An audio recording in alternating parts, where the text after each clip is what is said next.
In the shadow of glass-walled towers, I stumbled into a web of whispered desires and dark ambitions, where the line between attraction and treachery blurred. Each stolen moment with her ignited a perilous fire, revealing truths that threatened to unsheathe a delicate balance. Who was I to challenge such power? Yet what if exposing her could set us both free? The office buzzed with a relentless energy, the kind that seemed to ricochet off the glass walls and polished floors of the corporate landscape. I often found myself lost in its rhythm, the cacophony of keyboards clicking, phones ringing, and muted conversations blending into a symphony of ambition. The glare of fluorescent lights cast a harsh pallor on our faces, but there was something almost intoxicating about the atmosphere, a sense of purpose that propelled us forward in a city that never slept. My name is Martin, and at 44, I was an ordinary employee in a sea of extraordinary ambition. I prided myself on my reliable work ethic, a dependable cog in the corporate machine. But in a landscape dominated by personalities like Clara's, my contributions often felt overshadowed. Clara was my boss, a woman in her mid-30s with an unwavering gaze that could both entice and unsettle. Her reputation preceded her, sharp-minded, fiercely determined, and equipped with a charm that disarmed the unwary.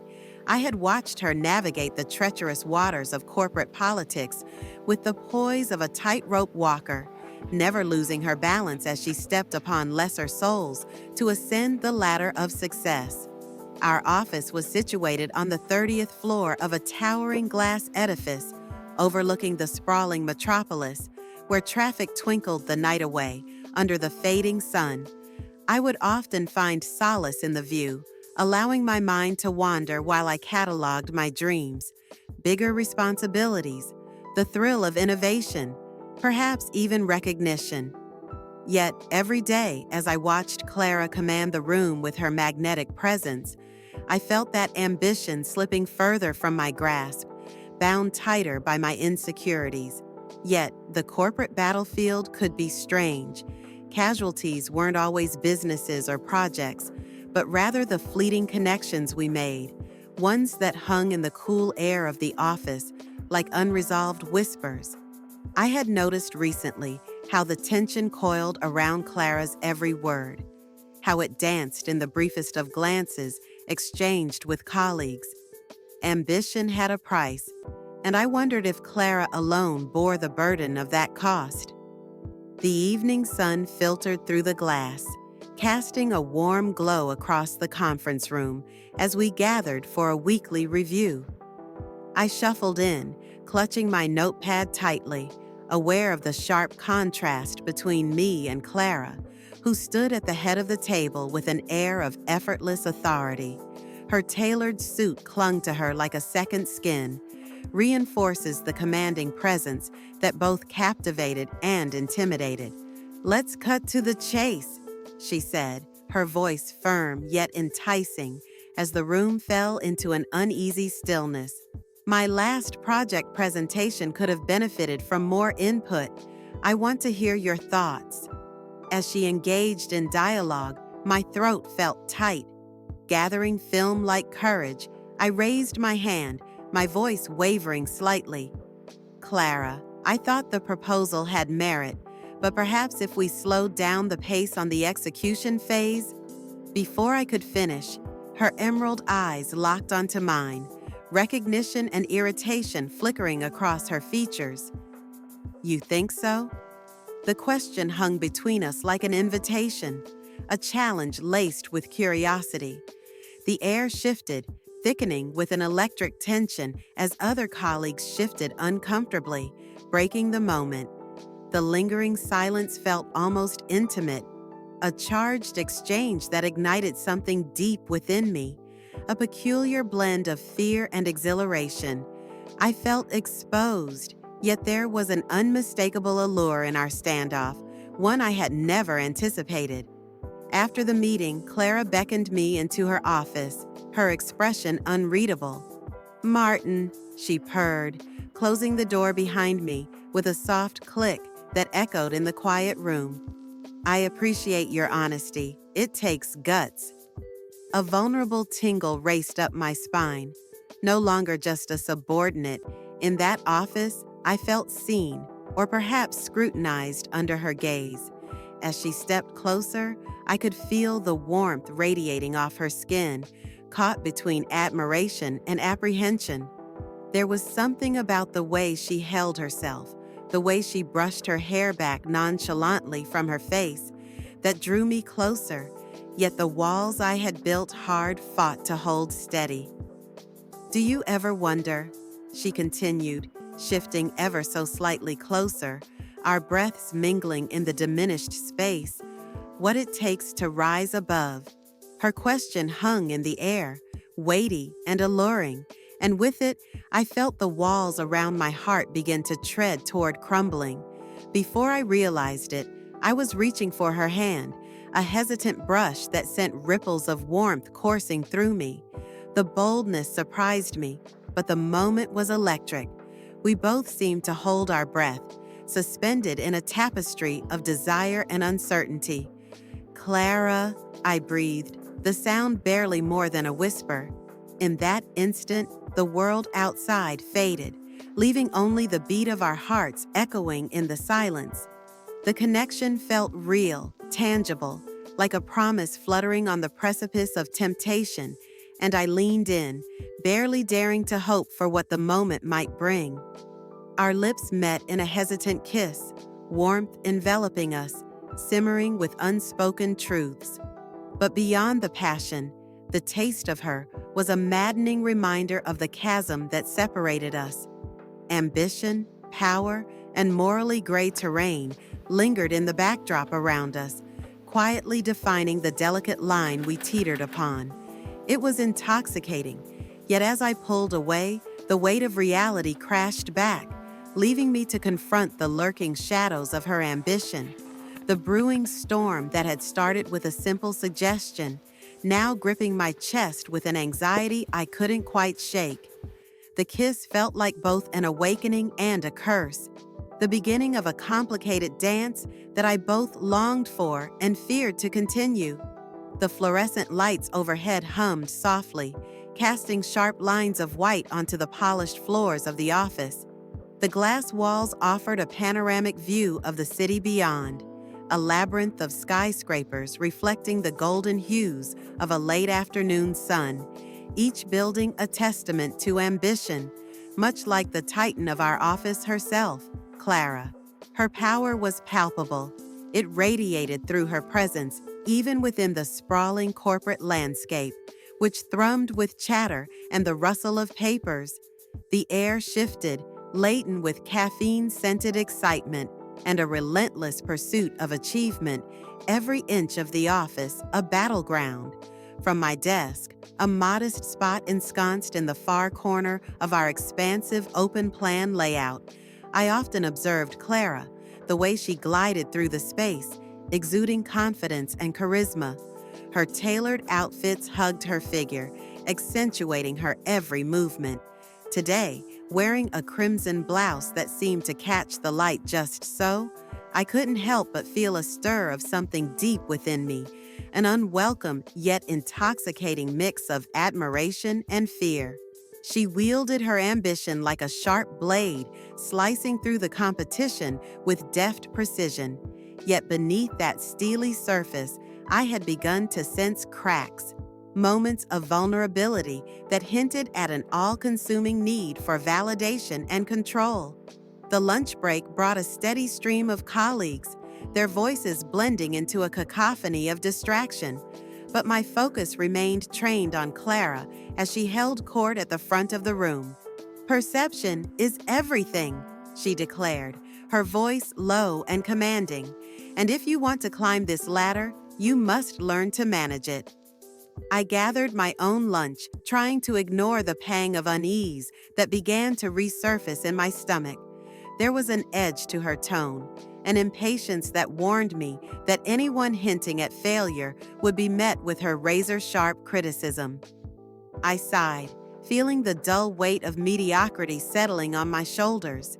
It was in this charged atmosphere that I found myself standing before her later that afternoon, a report in hand, the aftermath of her latest presentation. "Clara," I began, my voice wavering slightly, "there might be a better approach with the data." Her gaze, piercing and sharp, met mine like an electric jolt.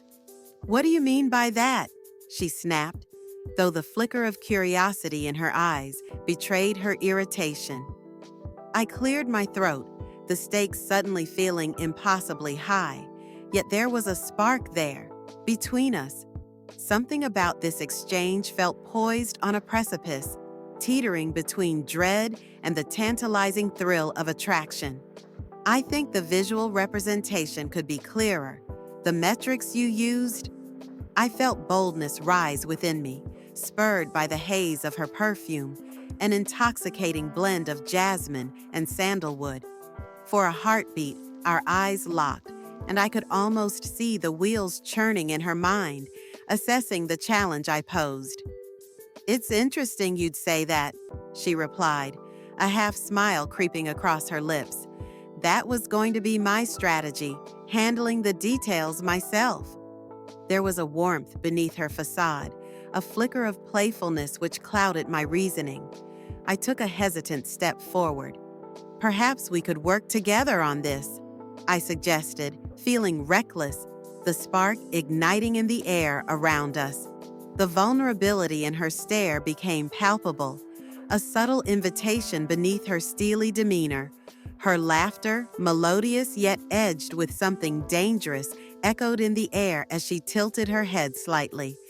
"So you'd like to partner with the ambitious Mr. Martin?" The charged atmosphere thickened, and suddenly she launched herself toward me, fingers brushing against my arm, an innocent touch, yet laden with unspoken desires.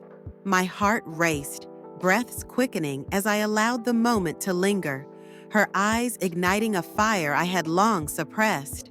Then, in a moment of unforeseen connection, her lips brushed against mine. It was tentative, yet filled with an undercurrent of raw urgency that sent shockwaves through me. This passion, this intimacy, felt right but wrong, a magnetic tug of war heightened by the tension in her gaze. Just as quickly as it happened, she stepped back, leaving me breathless and reeling at the thin veneer of professionalism shattered between us. Clara's expression morphed swiftly from that of desire to a tightly controlled mask. In this charged silence, I sensed the painful reality locking us into a moral quagmire, a dance of power and vulnerability. Stepping back, I felt the full weight of our circumstances hanging heavily between us, foreshadowing a storm that would inevitably challenge everything we thought we knew about ambition, desire, and the ethical labyrinth of our lives. As I sat in my cubicle, the muted hum of the office felt more like an electric charge, crackling with the weight of unsaid words and lingering glances. I could feel the distance between Clara and me shrinking, a tension thickening the air each time she swept past my desk. Every brush against my shoulder as she moved too closely, every lingering exchange stirred something deep within me, something that both thrilled and terrified me. It all began innocently enough when Clara called me into her office under the guise of discussing my professional growth. As I crossed the threshold, time seemed to stretch, and the soft click of the door shutting behind me echoed my heartbeat. Her office, a sleek space with glass walls and designer furniture, felt like a cage made of elegance and ambition. She sat at her imposing mahogany desk, adorned with sharp stationery, a complex power dynamic radiating from her commanding presence. I could hear the steady pulse of my own anxious thoughts. "Martin, I've been thinking about your contributions lately," she began, her voice smooth yet laced with veiled intensity. "You have untapped potential, and I'd like to help you explore that." But as her steel gray eyes focused on me, I sensed ulterior motives, a game of chess where I was a pawn, albeit a reluctant one. I appreciate that, Clara, I replied, my voice wavering slightly. But I also wanted to discuss some of the decisions in the recent project. Let's not get ahead of ourselves, she interrupted, leaning forward, her presence engulfing the space between us. The faint scent of her perfume, a heady mix of jasmine and something more intoxicating, made it hard to concentrate. Let's talk about you first. You need to learn how to assert yourself more. In that moment, her words were both an invitation and a challenge, pushing me to confront the simmering desire I felt for her, entwined with the dread of what lay beneath her polished exterior. Instead of retreating into my usual caution, I leaned into it, feeling an inexplicable pull towards the volatile clash of ambition and vulnerability she represented.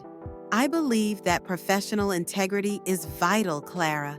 It's about what's right, I murmured, my heart racing at my uncharacteristic boldness.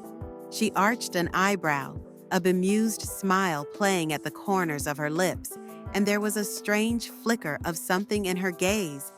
Was it respect? Still the idealist, I see. But sometimes the ends justify the means, Martin. Her words hung in the air, a confirmation of the moral abyss we were drifting into. I swallowed hard, grappling with the conflict igniting between us.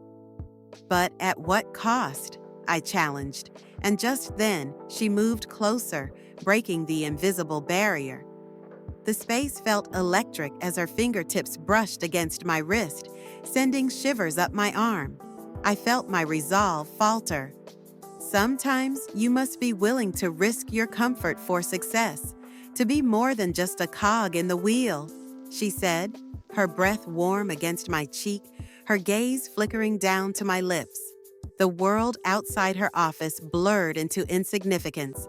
It was just us, our yearning and fears laid bare in that charged atmosphere. Before I could think, my hand instinctively reached up to slip through her hair, electrified by a desperate need to connect, to lose myself in the chaos swirling around us. Her breath hitched softly as my lips found hers, a frantic and hesitant meeting of desire and restraint.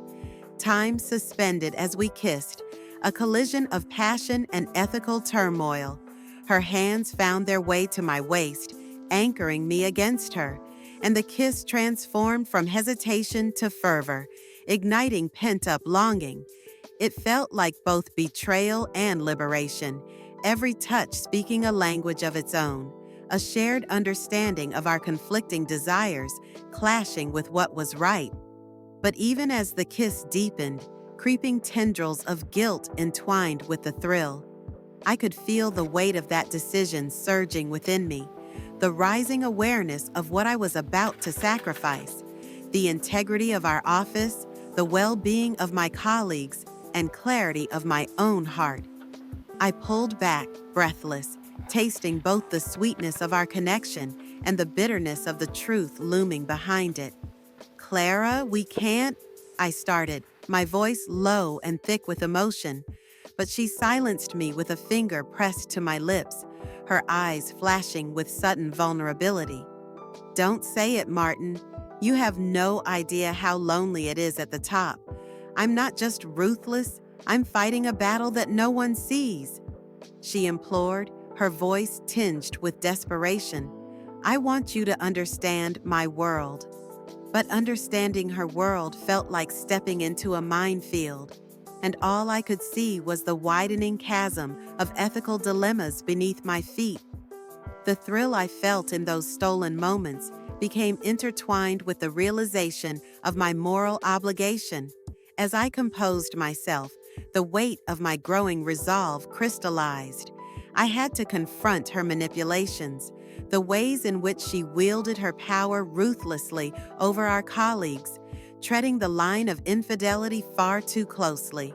It was a clash of values, a battle between her ambition and my integrity that could no longer be ignored. Clara, I can't ignore what I see happening around us. It's wrong. I murmured, feeling the distance between us start to regain its weight as reality crept back in. A flicker of anger and vulnerability crossed her features as she turned away, her posture stiffening. Do you think you're the only one who struggles in this corporate jungle? Her voice, laced with an edge, was both a challenge and a plea. I couldn't ignore the ache in my chest, realizing that in stepping into the light, I might have to dim the brilliance of our shared moment. The lock on our emotions had been pried open, and a storm was brewing in what lay ahead. The fluorescent lights above hummed steadily, a stark contrast to the chaos that churned within me. As I sat in my cubicle, papers akimbo and mind racing, the reality of my situation pressed down hard. Clara had invited me for a tete-a-tete. The mere thought sent shivers of anticipation mingled with dread down my spine. Was it merely about my career trajectory, or had the line between personal and professional blurred irreparably? It had started innocently enough, a shared glance across the conference table that ignited something smoldering below the surface. But as I ventured to challenge her about the ethical implications of her recent project, the air in the room thickened, the atmosphere crackling with unspoken tension. Clara's eyes flickered with irritation before softening ever so slightly. "You think you know everything, don't you, Martin?" Her voice was low, almost sultry, and a part of me strayed into dangerous territory, drawn to her sharp wit and the promise of danger that hinted behind her frown. "You can't possibly think this is best for the team," I countered, my heart pounding as I stood my ground. "There are real people affected by your decisions, people who depend on you. I just want to ensure we're not stepping on others to get ahead." The conversation spiraled into an intimate dance. I could feel the charged atmosphere enveloping us like a warmth I hadn't anticipated.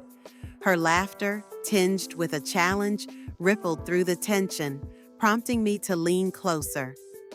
"What do you suggest then?" she asked, brushing aside a stray lock of hair from her face, her breath caressing my skin in a way that sent heat racing through me. Her vulnerability was disarming, a crack in the polished veneer threatening to expose the desperate ambition beneath.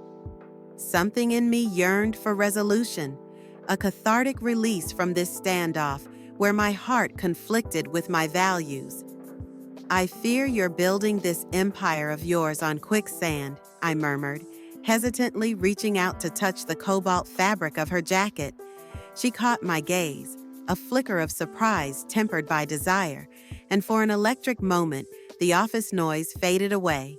"Maybe you should be more concerned about your own standing, Martin," she retorted, but the challenge faded into a whisper of longing as she stepped closer, our bodies mere inches apart.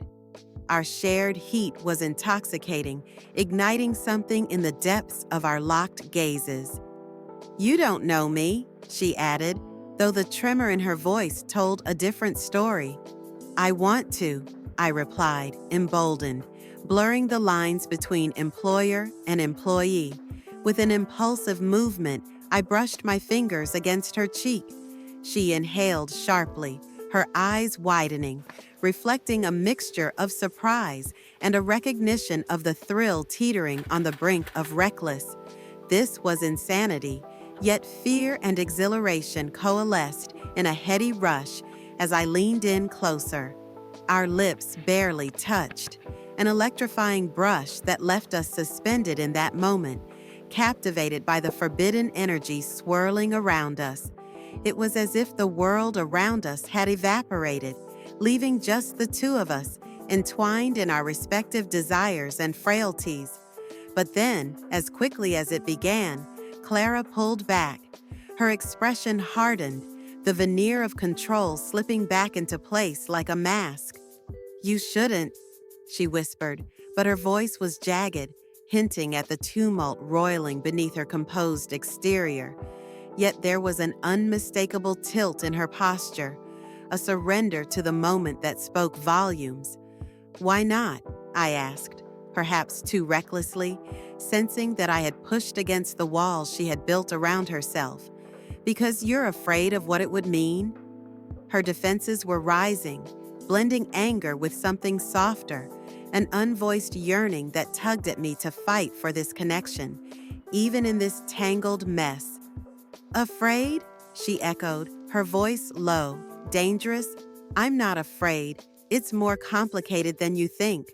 I have worked too hard for what I have built, and I won't let anyone jeopardize that. Not even you. Her pulse raced under my fingertips, and while I sat there, I seized the courage to lean in once more, inhaling the fragrance of sandalwood and ambition that enveloped her. Clara, you're not invincible, I said, heart drumming in my ears. You've put so much at stake that you've lost sight of what's right. And I won't stand by while you hurt our colleagues. This isn't just about you anymore. My words cut the air, stealing a sharp gasp from her, but she held her position, defiance brewing in the depths of her gaze. Her lips parted, forming a retort, yet her expression flickered with vulnerability. You think you can save your little office community by making a declaration against me? It won't matter, Martin. Everyone is out for themselves, and when they see my ambition, they'll understand. Her anger gave way to a hint of sadness, a whisper falling from her lips. You and I wouldn't be able to withstand the tides together. Before I could respond, Clara's visage shifted, ghostly shadows of insecurities dancing in her eyes. This was a moment that mattered, not just for us, but for everyone in our organization. My heart raced, caught between wanting to draw her close and needing to unleash the truth I had unearthed. Clara, I pressed, my voice steady. This doesn't have to be an all-consuming battle. But my words halted abruptly as I stood poised with the evidence of her manipulations, wrestling internally with whether to bring it into the light. The uncertainty stretched out like a taut string, ready to snap. Clara watched me closely, her breathing shallow, intensity radiating from her body. In that moment, I felt time slip away, the gravity of the choices stretching into infinity. I hesitated. Could I really walk the path that lay ahead? Would I expose the truth, risking everything we'd built, everything we felt? Before I could settle on an answer, the door burst open, jolting us out of that fragile cocoon we'd woven around ourselves. The stark reality of the external world crashed back in. Colleagues bustling through the corridors, unaware of the tempest brewing beneath the polished surfaces of our lives.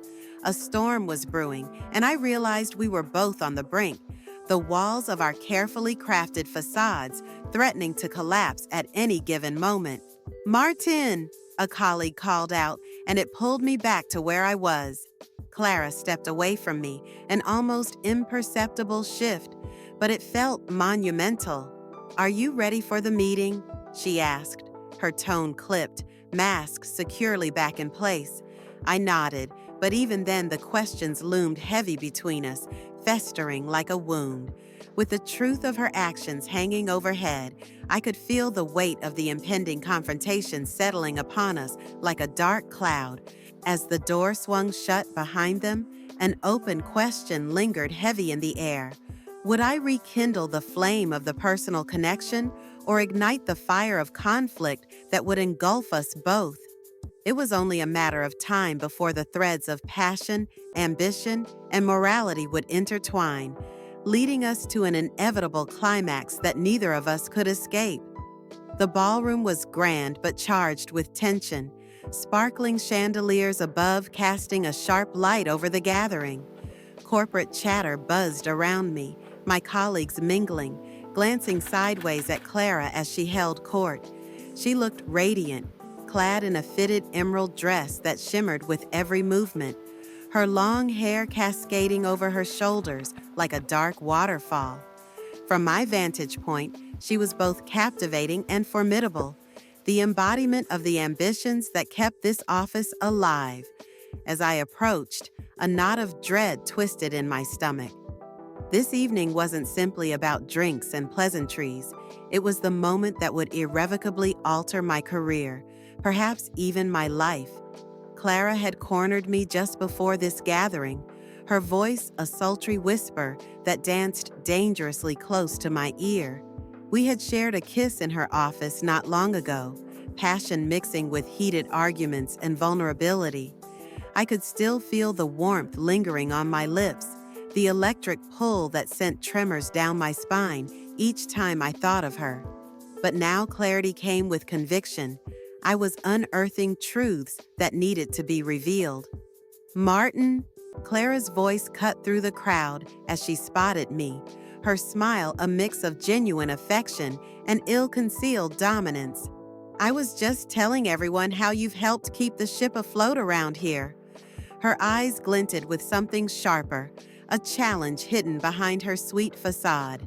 "Flattery won't keep the truth at bay, Clara," I responded, steel pooling in my tone, surprising even myself with the authority in my voice.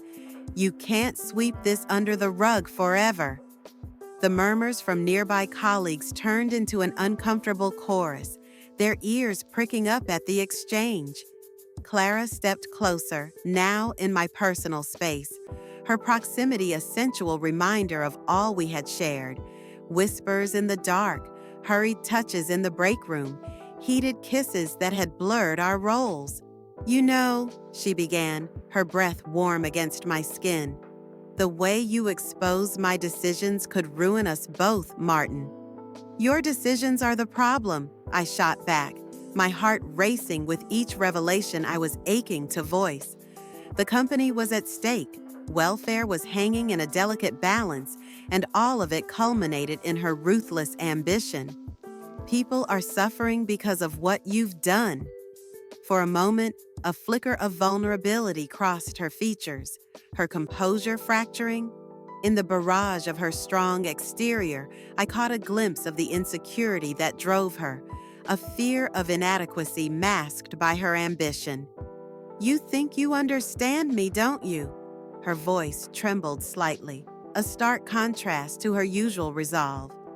"I'm trying to understand why you're making these choices," I replied, my voice softer as the crowd fell silent, attentive to our electric exchange. "Is success worth losing who you are?" Her lips curled into a sardonic smile, and she stepped back, the composure returning to her stance. "I've sacrificed too much to let my empire crumble at your hands." The defiance was there, but in her eyes, I recognized a glimmer of apprehension. "Then maybe it's time for you to accept accountability," I challenged, feeling a surge of confidence rise through me like a tide. The voices around us became a mere backdrop to our growing confrontation, the stakes soaring higher. "You can't keep hiding behind your power and pretending you haven't hurt people." In a whirl of emotions, the room continued to hold its breath. Clara's gaze bore into me, an amalgam of anger and something far deeper, the fear of being unmasked. "So, this is it? You're willing to expose everything, to sacrifice us?" "There isn't an us if I turn a blind eye to what you're doing," I declared, my voice resounding with newfound strength, a primal rhythm breaking free. The idea of losing everything I had known, my work, my integrity, compelled me to stand firm. "You've built this on lies. You'll have to face them." Clara's composure faltered just as the truth within me burgeoned wildly. "Let me ask you something," I continued, quieter now, probing into the depths of her guarded heart. "What do you really want? All these victories, this power, is that what will fill your emptiness?" For an infinite moment, she faltered, her breath hitching. The glint in her eye flickered, and I realized my question had cut deep, her defenses crumbling as the revelation of our shared humanity loomed. "Maybe," she whispered almost inaudibly, "I just wanted to be wanted." The gravity of her confession hung between us, raw and untamed. I took a step closer, feeling as though the world was narrowing down to just the two of us. "You don't have to hurt others to feel that," I answered gently, sensing the shift. "We both have wounds, but you can choose to heal rather than destroy." Before I knew it, she surged forward, fierce and intent. Our lips collided with urgency, a storm of pent-up emotions fused into that singular act. I felt her warmth, her yearning, as our mouths pressed together.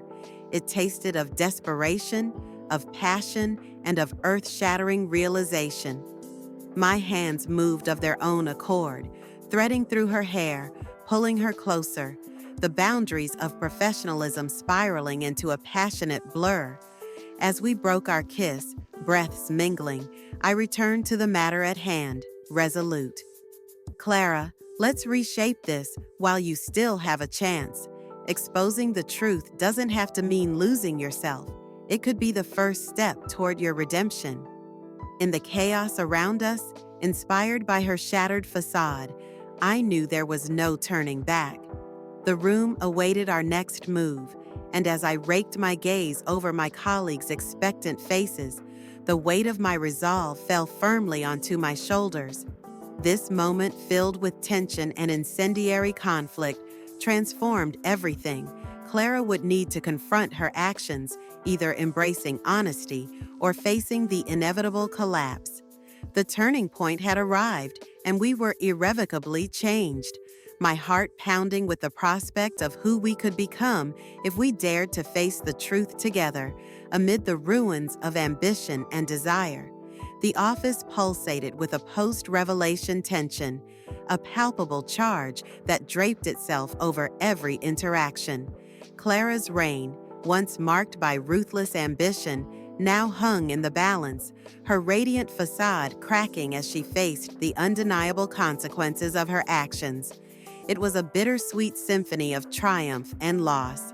I could see it in her eyes, a mixture of defiance, vulnerability, and a flicker of the woman I had briefly admired. My heart ached for that side of her, but I knew this was necessary. Colleagues approached me cautiously, their expressions a blend of admiration and pity. I felt the weight of their gazes, the respect I craved, laced with the bittersweet taste of what had transpired with Clara. As I sank into the familiar rhythm of office life, I realized I wasn't merely recognized as Martin, the reliable worker. I was Martin, the one who stood up. With each rising sun, clarity emerged. I could no longer ignore the cracks in my own confidence.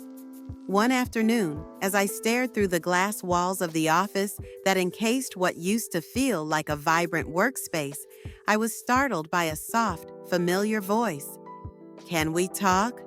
Clara's presence loomed in the doorway, her demeanor frail, stripped of the power she had once wielded over me. My heart raced, not out of desire, but an uneasy understanding that this moment carried the weight of unresolved tension. "Do I have a choice?" I replied, my voice steady yet uncertain. As we sat in the dim light of a private conference room, I found my empathy battling with a surge of anger. "You've hurt people, Clara. They deserve better." She flinched, her eyes glistening with unshed tears.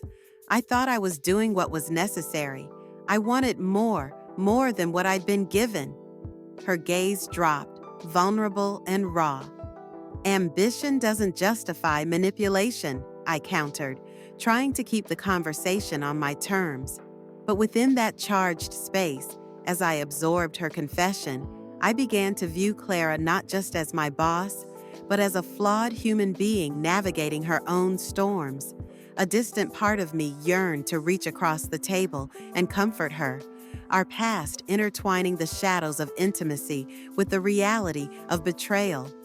As we spoke, the tension morphed from animosity to mutual reflection. I realized the intrinsic lesson within this tangled web we wove. Fear can often masquerade as ambition. I know you're capable of great things, I said, wrestling with my own mixed emotions.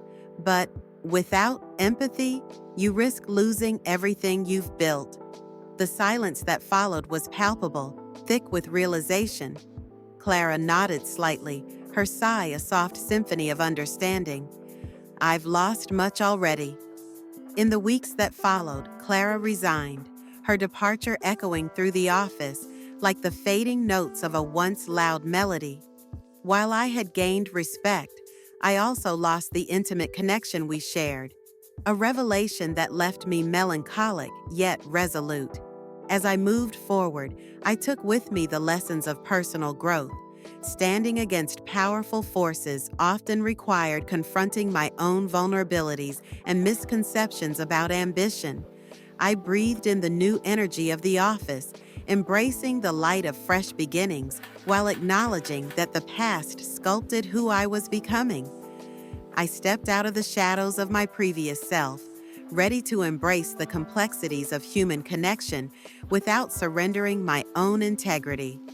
The journey wasn't about abandonment, but rather about reconciliation with my desires, my values, and ultimately with Clara's humanity woven into my own understanding of empathy and strength.